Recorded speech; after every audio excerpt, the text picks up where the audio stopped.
Welcome to Politics Done Right on KPFT. I am your host, Egberto Willies. This is the progressive program that will take the mystery out of politics. This is the program that will encourage you to make sure government becomes we the people. Whether you are liberal, conservative, or otherwise, you get to air your point of view. Give me a call at 713-526-5738. That is 713-526-KPFT. Remember, you can also send me a tweet to EGBERTOWILLIES. That is at Egberto Willies. Let us engage. It is politics done right. 1, 2, 3, 4. Well, folks, welcome to one more edition of Politics Done Right. I'm Egberto Willies, your host. Folks, it's going to be a great show. How is Shannon doing today? I'm doing great.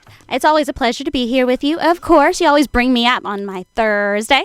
Well, prepare great. me for the weekend. I love to hear that. But we're going to have a great show, aren't we? Uh-huh. It's going to be a good show, and I hope we have Bernie listeners, Hillary listeners, and Trump listeners, because what we want to talk about is something that is what, Shannon? Real. Oh, yes, very real. We're examining the speech that Trump made in Pennsylvania this last week and seeing where he's going here. Absolutely. So we have to start being serious. We have to really start being serious. But let's start. How is your day going, and how was your week? The week's been pretty well. I mean, everybody's been really busy here at the station, right, getting all these candidate signatures and getting up and ready for the election. I know. So it's due tonight at 9 p.m. If you want to run for the board, either as a staff member, that would be a volunteer staff, or paid, but also the side of listeners. We need listeners like you out there who love our radio station just as much as we do and want to make sure it stays alive and well and that you're a participant. Absolutely, folks. And let me tell you, folks, I think sometime pretty soon we're going to be announcing some, maybe a little short drive or something like that. But we want to make sure, folks, that you guys be a part of this system, be a part of KPFT, keep this type of radio alive, don't we? Because this is really very, very rare. You can't find anything like this, not only in the city, but we are one of 5 stations around this nation that are proud to be Pacifica. And so that's something to fight for. And, freedom of speech is, freedom of speech. And, speech sometimes is not all that free. Right. But, let's kind of get busy here. All right. Folks, many believe I'm sounding the alarm too easy. They think I'm sounding the alarm too easily. I do not think that I am. I think this is the time when people start to form opinions about candidates. I believe Trump is creating the illusion of the untrustworthy bad guy people want to hear up the entire American political establishment. Now, folks, guess what? Even President Obama seemed concerned. At a press conference in Canada, he gracefully coaxed the Canadian Prime Minister and Mexican President to refrain from criticizing Donald Trump. Why? Think about that. Why is he doing that? According to him, because as he explained, paraphrasing, they may have to work with the Donald. I mean, think about that. I mean, the president didn't quite say that. But when Justin Trudeau was about to make a response, the president pretty much kind of took him under his wing and said, hold up, let me take that question. And the reason why he didn't want them to, this is of national security and all that sort of stuff, he didn't want to take that chance. But anyhow, before I get into my regular announcement, I want to also remind folks that there is a KPFT fundraiser. It's to satisfy your sense of humor with singer-songwriter satirist Roy Zimmerman, and it's going to be held on Saturday, July 16th at 7:30 p.m.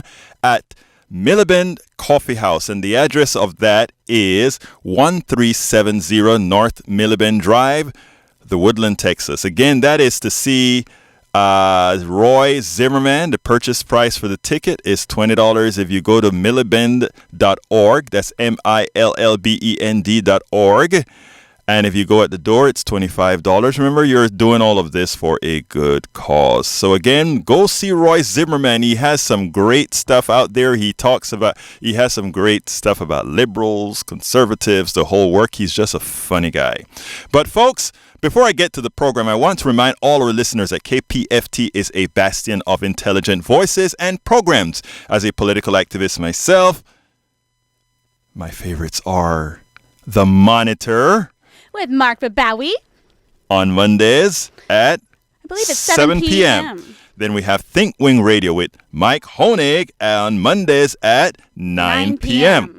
We have Partisan Gridlock with whom? Jeff Berg, right here on Fridays at 3 p.m. Well, you know that because you do show as well. Of course. And then there's Jazz Latino, Afro-Cuban Latin Jazz at its best, very best, hosted by Juan Flores on Mondays at 10 p.m. And you know Juan really knows what he's doing, Latin Jazz. And of course on HD3 at 7 p.m. on Thursdays tonight, there's Asamblea Popular de Houston. Check it out. Good folk. Anyhow, check out our full schedule at kpft.org, where you can find programming from music to politics to medicine to the eclectic. KPFT is a listener-supported public community radio station, so please remember that if you like what you hear, visit kpft.org and ensure we remain a strong, viable community radio station that provides news, programming, and information not influenced by whom? The corporatocracy. This is KPFT 90.1 FM, Houston, Texas. We want to hear your voice. We want to hear your thoughts. Let's talk. I will also be following us on hashtag Politics Done Right, Twitter, Egberto Willies. But folks, do you know what time it is? It's time for the weekly blog post. Okay, folks, I want you listen to this and listen to it, please, in the right context. It's rather important. The title of the blog post is Hillary Clinton Must Adopt a Sanders-Style Agenda or Risk Trump Outflanking Her. And the outflanking began perfectly. The way Trump outflanked her in that speech was interesting. I tell you something. When you have folks I noticed at the Daily Kos being dissatisfied with some of the reactions, you know that we have some issues with this. Anyway, here goes the blog post. Donald Trump seems unhinged at times. He's uncontrollable. He seems dumb. Trump's poll numbers are taking a dive. As such, he is unelectable. Really? Hillary Clinton supporters must not fall into an old trap. Remember, at this time in the election cycle, Michael Dukakis was leading George H.W. Bush by double digits. Remember, George H.W. Bush was flying high in the polls during his re-election. Michael Dukakis never became president, and George H.W. Bush did not get a second term. Donald Trump's speech in Monessen, Pennsylvania, I hope I said that right, recently mortified me. Why? Because to many in states like Pennsylvania, Ohio, and Chicago, it will resonate. The beginning of Trump's speech touched one viscerally. It did so because he attached the sad reality of the lives of millions to a causality supported by both establishment Democrats and establishment Republicans. The excerpt from his speech is probative. Make believe it is not coming out of the mouth of Donald Trump. This is what he said, and here it goes. Here it goes. Trump describes the problem from the point of view most Americans see and feel. He said the following: Today, I'm going to talk about how to make America wealthy again. We are 30 miles from Steel City. Pittsburgh played a central role in building our nation. The legacy of Pennsylvania steelworkers lives in the bridges, railways, and skyscrapers that make up our great American landscape. But our workers' loyalty was repaid with betrayal. Our politicians have aggressively pursued a policy of globalization, moving our jobs, our wealth, and our factories to Mexico and overseas. Globalization has made the financial elite who donate to politicians very, very wealthy. But it has left millions of our workers with nothing but poverty and heartache. When subsidized foreign steel is dumped into our markets, threatening our factories, the politicians do nothing. For years, they watched on the sidelines as our jobs vanished and our communities were plunged into depression-level unemployment. Many of these areas have still still never recovered. Our politicians took away from the people their means of making a living and supporting their families. Skilled craftsmen and tradespeople and factory workers have seen their jobs, the jobs they loved, shift thousands of miles away. Many Pennsylvania towns, once thriving and humming, are now in a state of despair. The wave of globalization has wiped out our middle class. It doesn't have to be this way. We can turn it all around, and we can turn it around fast. But if we are going to deliver real change, we are going to have to reject the campaign of fear and intimidation being pushed by powerful corporations, media elites, and political dynasties.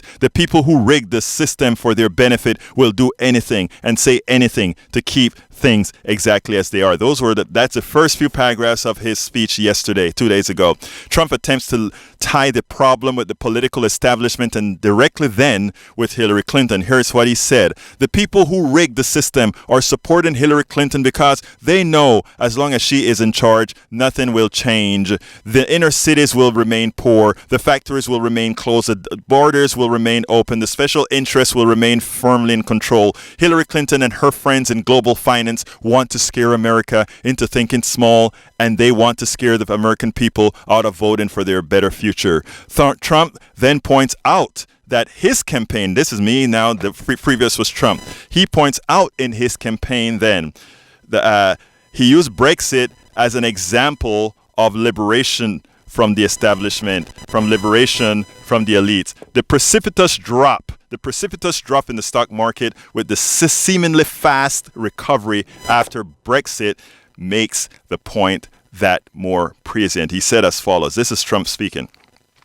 My campaign has the opposite message. I want you to imagine how much better your life can be if we start believing in America again. I want you to imagine how much better our future can be if we declare independence from the elites who led us to our financial and foreign policy disaster after another. Our friends in Britain recently voted to take back control of their economy, politics, and borders. I was on the right side of that issue with the people, while Hillary, as always, stood with the elites, and both she and President Obama predicted that was wrong. Now it's time for the American people to take back their future. That's a choice we face. We can either give in to Hillary Clinton's campaign of fear, or we can choose to believe in America.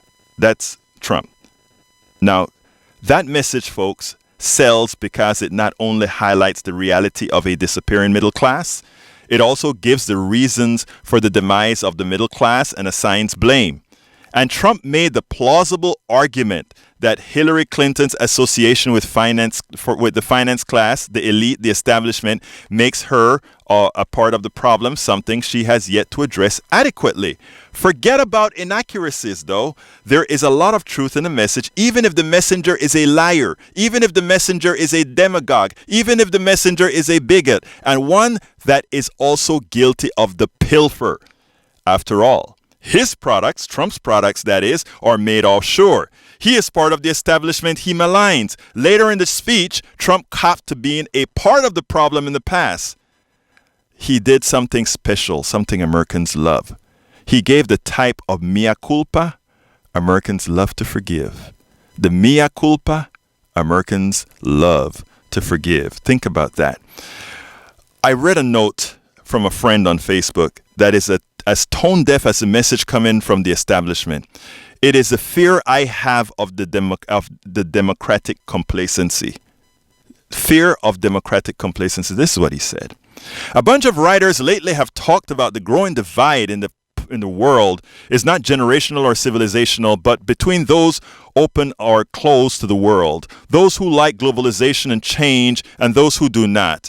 I think the open group is super small. I love the UN, IMF, EU, NATO, and such. All those things made to keep this peace after World War II. However, of people whose feed I usually get, I think it's less than 10% who have a positive feelings about these international institutions. These organizations cannot be sold during a stump speech. I suffered through Trump, Ohio's stream of consciousness today, and he actually meant Pennsylvania, stream of consciousness today, and the audience was loudest when he struck or spoke about anything intergovernmental.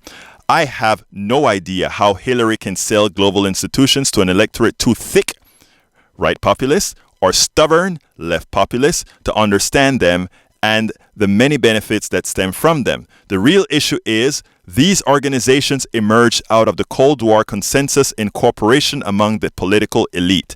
That's long dead, and with that is any degree of elite agreement on anything. It's a contest between open and closed. It's not a contest at all. That's my friend on Facebook.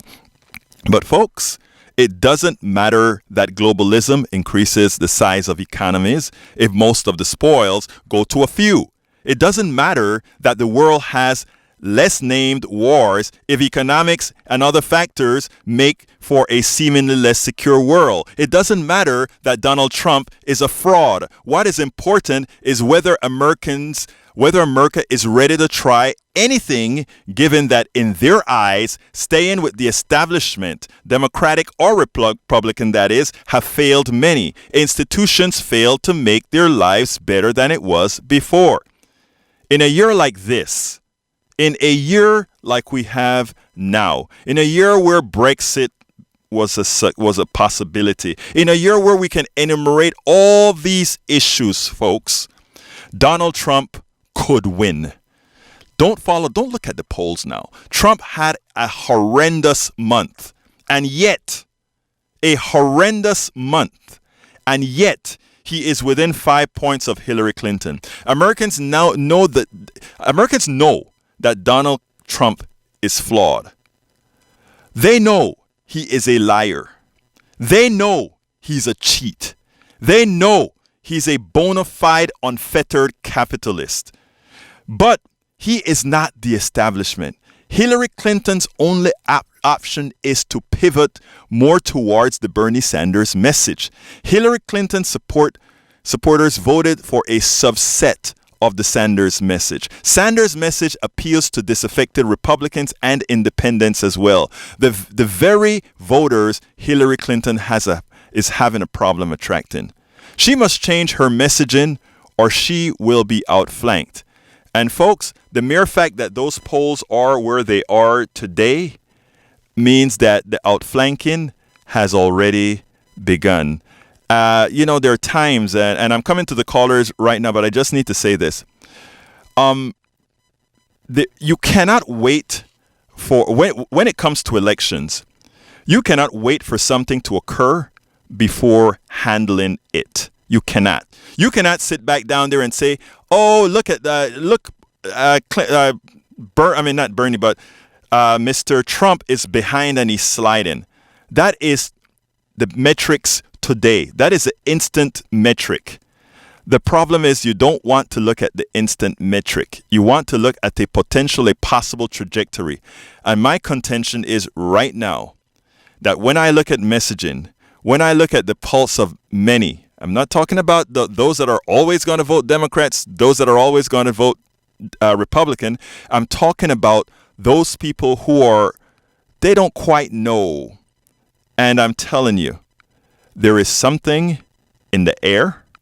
There's something going through our system right now that we better not wait for him to start a trajectory upwards, because a trajectory upward is likely unstoppable given the current messaging. Anyhow, let's go to the phones. Line numero uno. Barry, come on in, my friend. How are you doing today? Look who's here, the most bleeding heart liberal on KPFT. How you doing, my friend? Talk to me. While since we talked. Yes.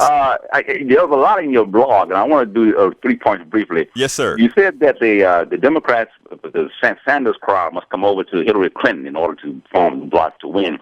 But Sanders is so far to the left. Are you not afraid that if you run Sanders over, you may turn off more of the moderate Democrats? Good point. Very good point. But I'll answer that after you. You want to ask your other question first, or you want me to answer that one first? I'm going to answer this first, yes. Okay, here's the thing. I've did some private polls myself, just random polls. And this is what I did. I didn't tell anybody something was left, right, Republican, Democrat, or anything like that.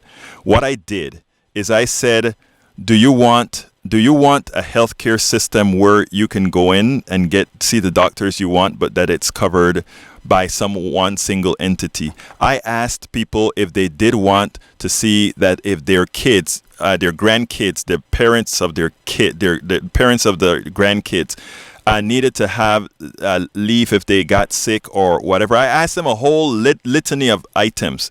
And these were Republicans, Democrats, and all kinds of people. And all of them, at least 90%, wanted these particular issues that I'm talking about, Bernie Sanders issues. The problem is, who is the messenger? Right now, when Bernie Sanders is the messenger, those policies sound left. When it comes out of somewhere else, those policies sound humane. My contention is that most Americans are humane. The vast majority of Americans are humane. What happens, let me finish. What happens, however, is that things are messaged in a fashion that make them meet their worst angels. Go ahead, my friend. Okay. The horror going on in Argentina and Brazil, yes, sir, Venezuela, given the horror of socialism, are also, you could argue, humane. But I don't see anything humane about food lines or bread lines. Well, shortages. A lot of things, sir. Okay, sure, go ahead. About the fact that had there been capitalist countries, they could have diversified their economy. They were so dependent upon oil and so afraid of the Argentinian Rockefellers getting one more dollar than they were supposed to get. We're going to impose taxes away and seize the wealth of the rich. Now, where has redistribution of wealth ever worked? And what makes you think it's going to work here in America? Okay, let me first say that when you talk about what make me believe that redistribution of wealth is... No. I said, where has it ever worked at? Oh, I can give you... Scandinavian countries. That's pure redistribution and it works. Scandinavian countries are more about high taxes and not about going in and confiscating the way you're talking about. No, redistribution is taxation, sir. But let me go further. Let me just tell you a little story about Brazil and Venezuela, because the story that's told in America is all wrong. Okay. Everybody got it wrong, but you right. No, sir. I mean, we are privy to a news. We are privy. Barry, yeah, you have to let me finish so that your laughter is distracting. But let me just tell you this, my friend. We are privy to a news media that does very little reporting. They do very little investigative reporting.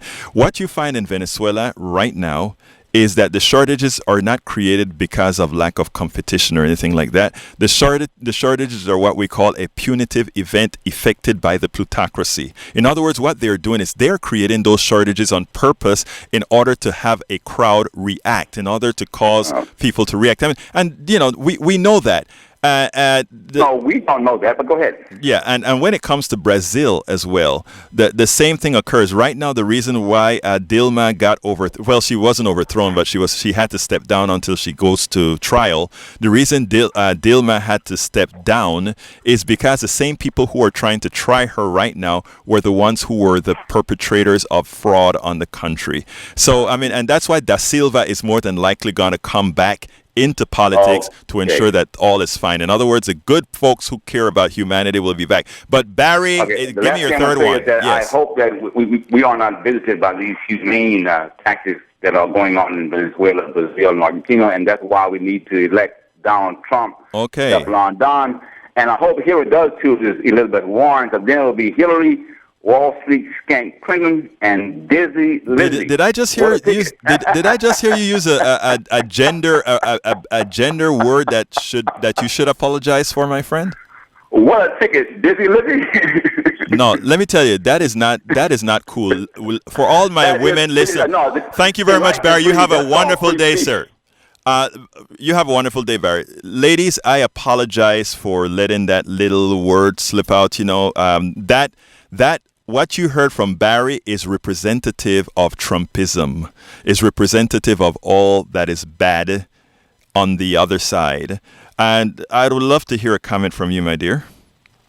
Oh, God, what do I say? I'm just shocked. But, okay, well, I apologize to my female. It wasn't one of those 7 deadly, so. Right. It wasn't a deadly. It was still shocking, but that's yeah, okay. I apologize to the women. I apologize to the men who love women. I apologize to the women who love women. I apologize to everybody. Anyhow, let's go to line number 2 to Scott. Come on in, Scott. Thank you. So far, I think the presidential race is only indirectly important in Houston. Mm-hmm. Back in Obama won Harris County both times and brought in Let's break at 30. Democratic judges, mm-hmm. and In 2012, he protected some. Right. Yes, and people are voting. People voted for Democratic judge candidates because they voted for a Democratic president. Right. And probably pulled the party lever. Mm-hmm. Not a very good way to choose things, but I know enough. I talked to quite a number of the judicial candidates, and I am impressed with a lot of them. Last night, what is it? Husner Cossacks had a meeting, and I had invited Stephen Kirkland, who is running for judgeship, and made a good impression, but there weren't a lot of people there. Well, today is actually the day. In fact, I have to go out there. All precinct chairs are meeting today to elect the judges that are going to be appearing on the ballot. So all of us that are precinct chairs will be there. Okay. I understand that a lot of times, we have very poor participation in our elections, Scott. And there's only there are only a few people, or all of us can actually do something about that. It's great what you did. You said that you actually brought somebody with you to go ahead and invite a candidate, and that is what we all have to try to do, folks. Now, remember. Go ahead, Scott. Is that the new judgeship? Yes. Yeah. Yes. Okay. Yes. But practically all the others are going to be on the ballot in November, and it's up to Houston voters to choose them. Absolutely. And I think when we get into the general, right, I hope that yourself and many other folks are actually going to get busy to really start having people engage in the election, and all of us go out and vote. And look, if we all go out and vote and out and vote our interests, we'll get elected the people that we need to get elected to do what's best for society. If we don't do it, then what happened in 1984, or rather in 2014, what happened in 2010 will occur again. So we just have to get our act together. But before, I want to remind folks, this is a call-in show. The telephone number is 713-526. Scott, I'm not okay. I can. Did you have something else to say? No. Okay, you have a wonderful day, Scott. Okay, folks, the telephone number is 713-526-5738. Again, that number is 713-526-5738. We're going to go to line numero 3, with Max. Max, come on in. Good afternoon. Good afternoon, sir. I'm tickled pinkish to be on your show. I called in to one of your competitors' show, yes, sir. Jeff Berg. Good man. A couple of weeks ago. Very good man, yes. A good man, and a little bit too opinionated and a little bit too reluctant to let someone give a different viewpoint than he about El Trumpo.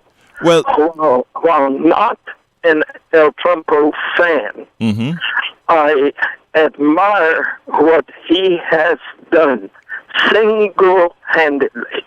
He has exposed, maybe inadvertently, the hold and brokenness that the Tea Party had on the Republican Party.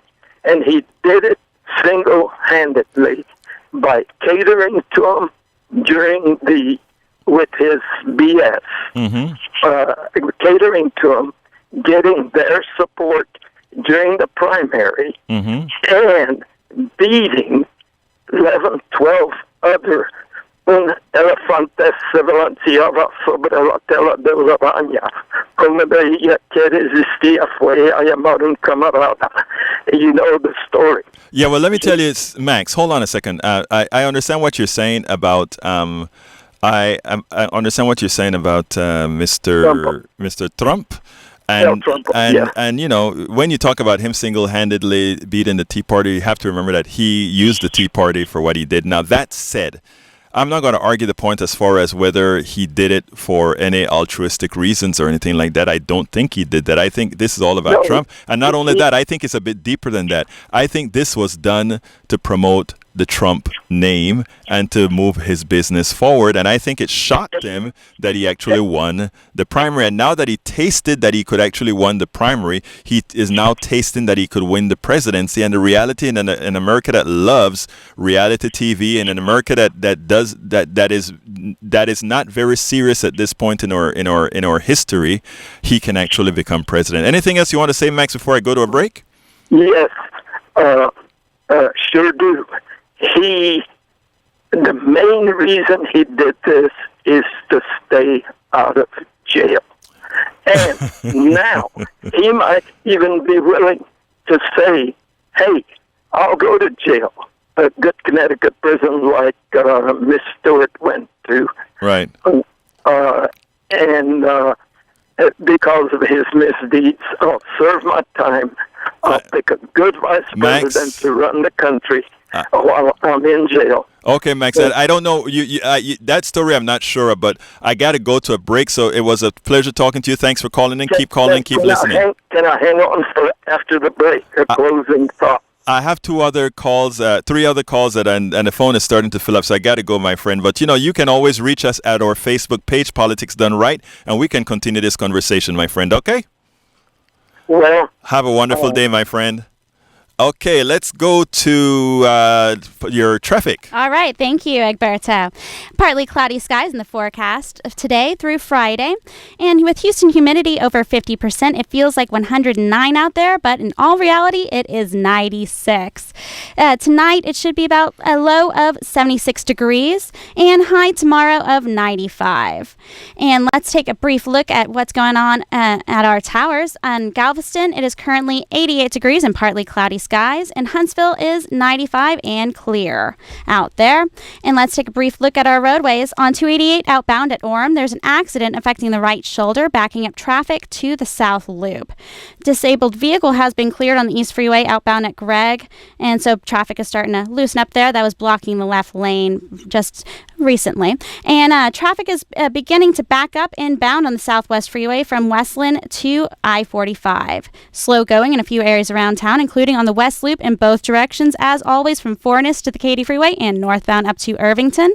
And outbound on the North Freeway, it's starting to slow down a bit from downtown to Tidwell. That's outbound. That's look at your Houston area weather and traffic. I'm Shannon McCurchie, and you are listening to KPFT Houston 90.1 with Egberto Willies. Muchísimas gracias. Folks, please do remember this is a call-in show. The telephone number is 713-526-5738. Again, that number is 713-526-5738. Let's go to line 2 with Teresa. Teresa, come on in. Hi, how are you, Egberto? Oh, I'm fine. How are you doing? Well, I'm fine. I'm just busy. But you're anyway, I'll be at the station later on today because I think there are still some people that need signatures that are running for the board. But I did want to suggest to people that if we have a fundraiser coming up for KPFT. It's Roy Zimmerman, the political social satirist. It's for people that have a great sense of humor because I think that his work is like cutting edge, and it stimulates thought and critical analysis and discussion. And if you want to just get a taste of it, I suggest that people go to just Google his name on YouTube. Go YouTube and search for his name. I think there's about 20 songs there that you can listen to, and you'll want more because when something happens, he immediately writes a song about it. And this is actually going to be benefiting KPFT, your community radio station. Okay, give us a direction. There is an event on the west side on Friday night. It's a private house concert, and he'll be up in Huntsville on Sunday evening. But if I could have gotten it inside the loop for at a free venue, I would have done it. But this is the best I could do. So some people might have to come up to the Woodlands to see it. It's worth the drive, Teresa. Tell us where it's going to be held. It's at 1370 North Millbend. It's in the Northwoods Unitarian Universalist Church, where the Millbend Coffee House meets once a month. It starts at 7:30 on Saturday the 16th. And that's really only 4 blocks from the intersection of Woodlands Parkway and I-45. So it's just south of the mall. Excellent. Very accessible. Well, folks, and I'll put the entire directions and where to get there in the blog post for the show, politicsdoneright.com. So you'll be able to see that there. And thank you, Teresa. Anything else you need to say, Teresa? No, I'll be there on the 16th. I look forward to seeing a lot of people. Absolutely. So great. Thank you very much for putting this out. And again, folks, we're going to have this on the blog. Thanks, Teresa. You're welcome. One more thing. Yes. If they want details, they can go to millbend.org. There you go. Okay? All right. Thank you. Okay, folks, the number is 713-526-5738. We have several lines open. Again, that number is 713-526-5738. I'd love to hear from you guys. I'd like to hear those folks who are Hillary Clinton supporters, and I want you to tell me what you think she needs to do going forward. Bernie supporters, I'd love to hear from you as well to tell me what you think needs to occur in Philadelphia 2016. Well, Barry, he mentioned Elizabeth Warren. Yes. And, just a little side note, I loved the speech. I love the speech that Elizabeth Warren gave about Trump. It was great. Oh my gosh, it was very, very I funny. think they're scared. Whenever they call the bluff like that, they're actually scared. But let's go to line number 1 with Andy. Andy, how are you doing today? Hi, I'm doing fine. Talk to me, my friend. You're on the air. I live in Ohio right now, but I'm from Galveston area. And I just wanted to share kind of what I've been seeing out there in Ohio. Let me hear it. What? Let me hear what's going on in Ohio. So I live in Cleveland, and I don't know if you'd understand, in Ohio, when they say it's a swing state, it really isn't a swing state. It's just the northern part is very Democratic, and the southern part is Republican, and it's kind of like who outvotes who. Mm-hmm. And the thing with Obama in 2012 is he didn't win Ohio if you take Cuyahoga County, which is Cleveland, out. And Obama had an understanding that if he didn't make 60% in that one county, he won't win the election. Right. So you're talking about one city, one county determining the whole state.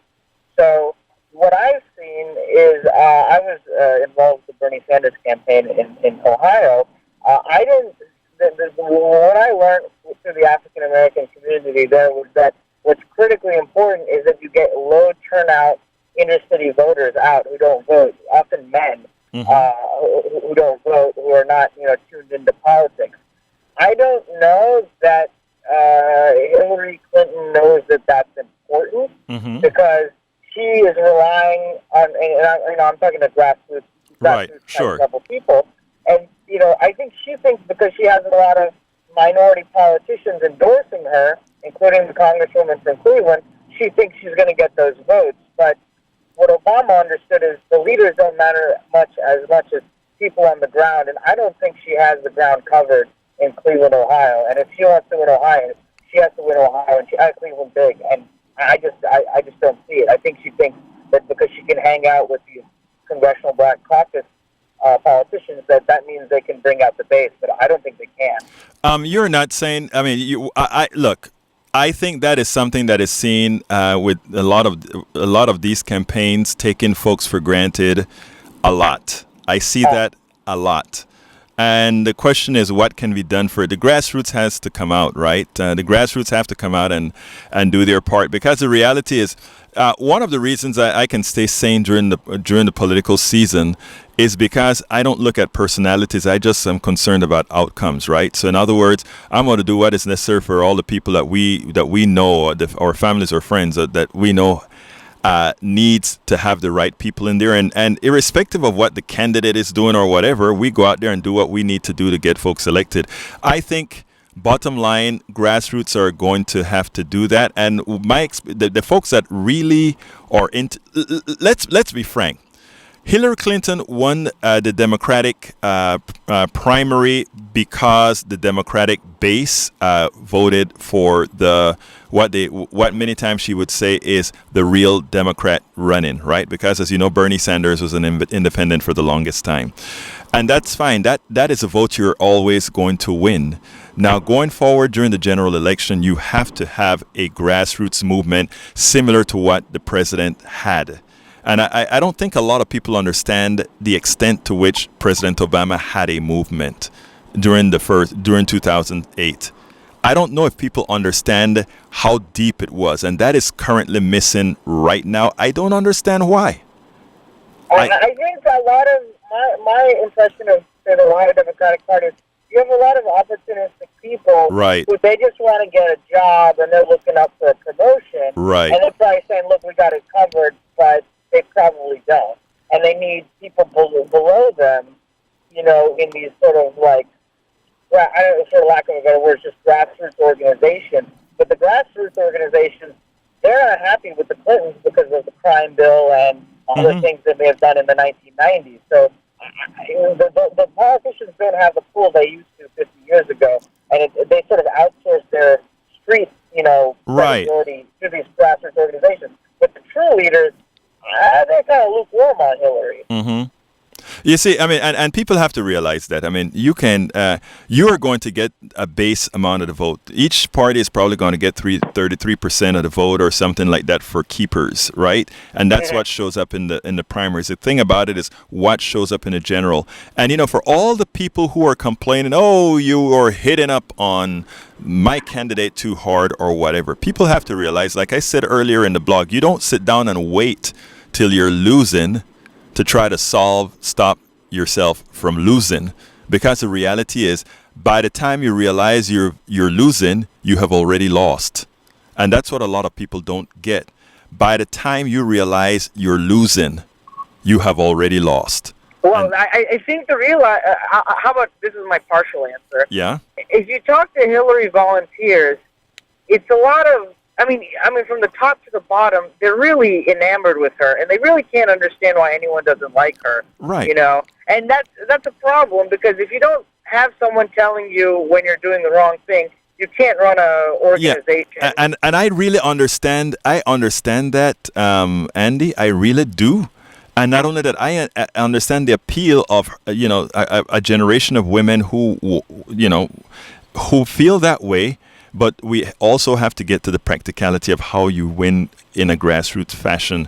And until they figure out how to do that, I perceive a very difficult path. But I got to let you go because our phones are filling up. So thank you for calling, Andy. You have a wonderful day. Okay, my friend? All right, bye-bye. Thank you. Let's go to John, number 2, San Antonio. Come on in, John.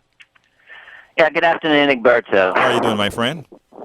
Yeah, I'm a little bit disappointed in you, because we had a long conversation on the internet show. On your internet blog show on Saturday, and I would recommend people to go to your Facebook page and to hear that if you want a long explanation about the polling. Basically, you criticize people quite often for giving false premises, but when you talk about national polls, you are giving a false premise. We do not elect I get that. the president. Well, you keep using it, though. You keep using it, and let me tell you why I use it. I'll tell you why I use it, John, because it's not only, I understand that we do things on a state-by-state basis, but there's a gravity that, and pollsters will tell you this about the overall polls itself. The overall polls is instant in time, and it gives a trajectory. Okay, and if you took a look at what happened this is the reason that I did this today. In fact, I modified the blog post for today after watching some of what occurred in PPP today and occurred with what Maddo was talking about last night on her show as well. And it goes this way. If we are within 3 points, and all those states that you're talking about, that we spoke about on Saturday, I think we spoke on Saturday, if you take a look at all these states, the margin of victory, right, is slim and within the polls margin of error. And here's the argument that I'm making today. The argument that I'm making today is that if this man has had such a bad week, or not bad week, bad month, and these polls are not moving negatively on him as one would expect, you don't wait until the juggernaut has hit you. You actually have to start being worried by now. And that's the reason I'm telling folks you must be worried.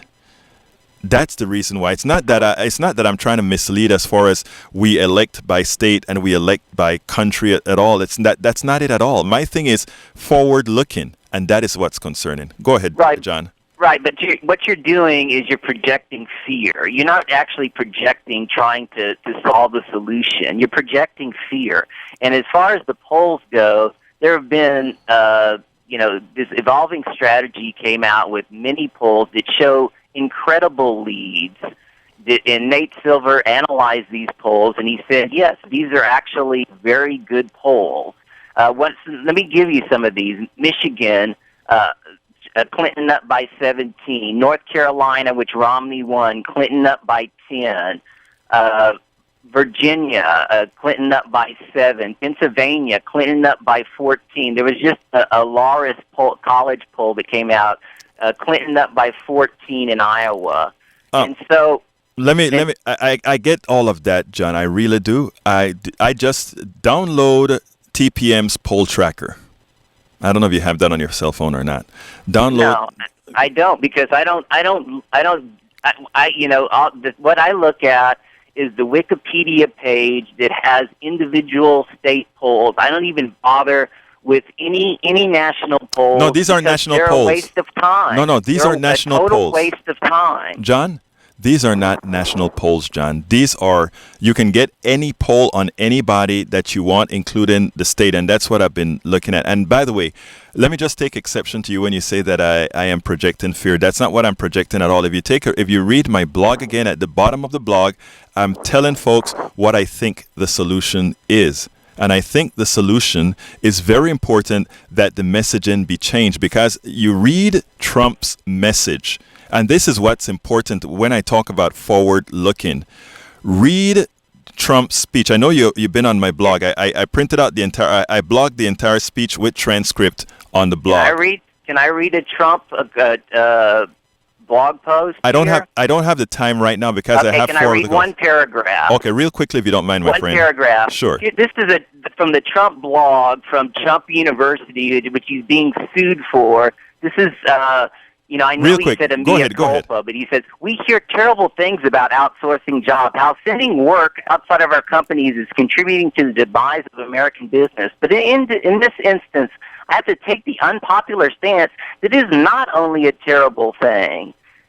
This guy is such a fraud and such a phony, and that's what you should be talking about. You shouldn't be talking about, I'm so afraid of Trump. No. John, it's not about being afraid of Trump. Again, it is about folks not taking what's going on in America serious. But John, look, we got to talk. I know we're going to be at this on Saturday again, so give me a call then. But I got to go to some more calls because we're running out of time. Okay, my friend? All right. You take care, buddy. Okay, let's go to line number 3. Angel. Yeah. Go ahead, my friend. Okay, I just wanted to talk about Bernie Sanders. I'm a University of Houston student, and I'm new to politics, obviously. I haven't voted, and my mom voted for Obama, which is cool. Mm-hmm. I'm from the Dominican Republic. Mm-hmm. I came here when I was small. Okay. I'm all up for a lot of things in this world, but I just wanted to say that Bernie Sanders, a lot of people just push him out. Aside from mainstream media, I haven't seen a lot of things on Bernie Sanders, and I spend a lot of time on the web, obviously, as my age. I just wanted to say I really don't know as much politics as you guys or anybody that calls this show and talks about polls, et cetera, but if there are people my age listening to this show, if there are people my age really interested in the politics that is going on, I just wanted to remind everybody that there is that independent vote, which is what a lot of mainstream media, I guess besides Vice, a lot of mainstream media just make it seem like there's only 2 options for us. And After Angel. Bernie really revolutionized a lot of the things for youth by waking us up and making us active in a lot of things and activities. And I just wanted to remind people that just because we push a little bit towards the social side doesn't mean that people cannot produce wealth. As a person that I have a small business as well, I make roughly a week between my businesses. I make $12,000 a week. And I honestly wouldn't mind paying a little bit more tax if that means that, the country comes up, because this is my home and I wouldn't want to have to go somewhere else to exercise my diploma of aerospace engineering. I mean, I make between my mom and I, we make like $100,000 a month, and I honestly don't mind paying more taxes. That means that we can help each other out. You know what I mean? Absolutely. Angel, I'm running up on some time, so is there a closer that you want to give real quickly? Now, just make sure that people our age, my age, 22 and up. Well, that's Bernie Sanders is an option. Angel, I am talking to kids, young people your age, trying to let them get involved in the body politics, and I'll continue to do that. And thank you for being involved, okay, my friend? No problem. You have a good one. Okay, we got to go to a quick break before we take our last few calls. Thank you very much, Egberto. Okay, it is currently 96 degrees and partly cloudy skies. It feels like 109 out here and here in the heart of Montrose. Expect generally cloudy skies tonight and a low of 76 degrees. Partly cloudy Friday, a 20% chance of stray showers in the afternoon. High near 95. And let's take a brief look at our Houston area roadways. A disabled heavy truck is affecting the 2 center lanes on the Southwest Freeway inbound before the West Loop. That's just backing up traffic in the general area. But stalled vehicle on the West Loop northbound at Post Oak is affecting the left shoulder. Traffic is backed up, kind of heavy all the way to Evergreen. And slow going on 288 outbound from Old Spanish Trail to Orem. And slow going as well outbound on the North Freeway from downtown to Little York. That's a look at your Houston area weather and traffic. I'm Shannon McCurchie, and you're listening to Politics Done right here at KPFT Houston with Egberto Willies. Muchas gracias, hermana. Okay, let's go to line number 4 with Johnny. Come on in, Johnny. Hello. Come on in, Johnny. You're on air. Yeah. You mentioned a few minutes ago that people coming late to the game, that it's their fault for not finding everything out they need to know, and that's partially true, but I lay the majority of the blame on the Democratic Party because they're supposed to be the responsible adult here between the Democrats and the Republicans. If they were truly serious about a brighter future America with equity for everyone, they would have started a long time ago to push aggressively for teaching civics to kids at the grade school level. You teach them when they're early. You don't wait to inspire them right before Election Day so they vote for Bill Clinton and then they vote for Barack Obama and then they get betrayed both times in a row. That's the reason why people don't vote. You keep betraying them. You campaign in one direction and then you go in the opposite direction, just like Hillary Clinton's about to do. So don't preach to me about the people this and the people that, or older people coming onto the airways complaining about the younger people. No, the party is responsible for the ethic, and they failed miserably. They benefit from the same things the Republicans benefit for. That's why I'm a Green Party person. Now, Johnny, let me just say one thing real quickly, and it goes as follows. I agree partially with what you had to say. The part that I take a little exception with is where we throw all the blame on the Democratic Party, right? Because here's the deal. I am a personally, and this is off the radio stuff, but I am a Democrat myself, and what I am doing is outside of the Democratic Party because, in effect, if you want to make a change, remember, it's not like there's some Democratic Party per se. If you want to run the Democratic Party in Harris County, you can. If you want to run the Democratic Party in Montgomery County, you can. So everybody has that option to actually come into the system and be a part of it. If the Democratic Party is misbehaving in your eyes and you are a Democrat, then you come into the party and you make that change. What I find that a lot of us do is a lot of us say we are waiting for the next person to do something. And my thing is, I am going to pick up the ball myself and I'm going to do something about something. And every single person that's listening to me right now, instead of saying all of the times, well, the Democratic yes, I blame the Democratic Party as well, just like you. But what I mean is I blame the current people a lot of times in the Democratic Party now. What I want to do is be a part of the solution, and being a part of the solution means engaging. So anyway, buddy, anything else you want to say? Oh, well, actually, I have to go to the other call because we're running out of time. Okay, Johnny? Okay, hold on. Just one last thing. Yes, sir. If the Democratic Party was really serious and they wanted to get my attention again, on their party plank, they would have adopted a big no to the TPP. They failed to do that. Got you, buddy. That's Got to go. That's a big issue for me. Johnny, thank you, my friend. You keep calling. You keep listening, okay? You take care. Black lives do matter, by the way. Absolutely, buddy. Take care, buddy. Okay, let's go to Judith in Huntsville. Come on in, Judith. How you doing? Hi, I'm fine, thank you. And I have to say that I really am glad to hear the last caller. Uh-huh. And I'm still encouraged by the youth that are doing some... You're kind of breaking up a little bit, Judith. Can you try to... She might be on speakerphone. Are you on speakerphone? Yeah, well, I'm I'm on my cell phone. Okay, that sounds better now. That sounds better. Come on. Okay. Anyway, and I like a lot of what Johnny said, and I've voted Democratic for 40 years approximately. But I decided I've stopped supporting the Democratic Party in 2008. And I only support individual candidates now because of things that have happened in the Democratic Party. And I've tried getting in, and I found that even getting in and trying to change things is not a simple thing to do for one person or for just a very handful of people. Right. And so if Bernie Sanders weren't running as a Democrat this time, there's no way that I would vote Democrat.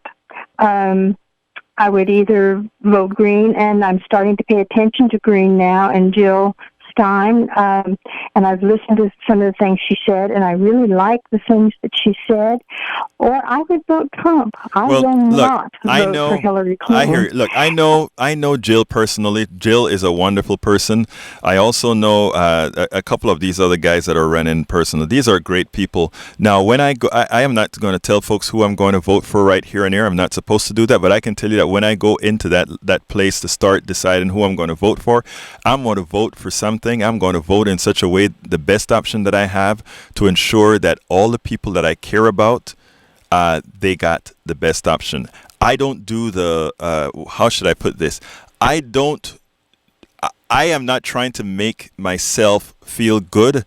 I am going to do what is best at the time that I vote, and let me go one step further. And after I make that vote, I'm going to come back out of that voting booth, and I'm going to get right back into the field. I'm going to get right back out there trying to tell people what we want is a true liberal democracy that supports us all. So we have to be careful in the things that we do. It's not only about feeling good like you've done the moral thing. Sometimes you just have to go out there and do the best thing at that point in time, realizing that you're going out there to continue to fight. And I think that is the same thing that Bernie has been saying recently as well. Less than a minute left for the show. We'll have to, start your intro soon. Okay.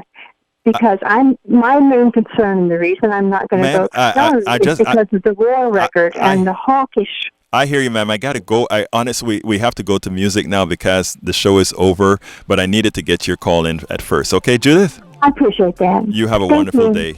Take care now.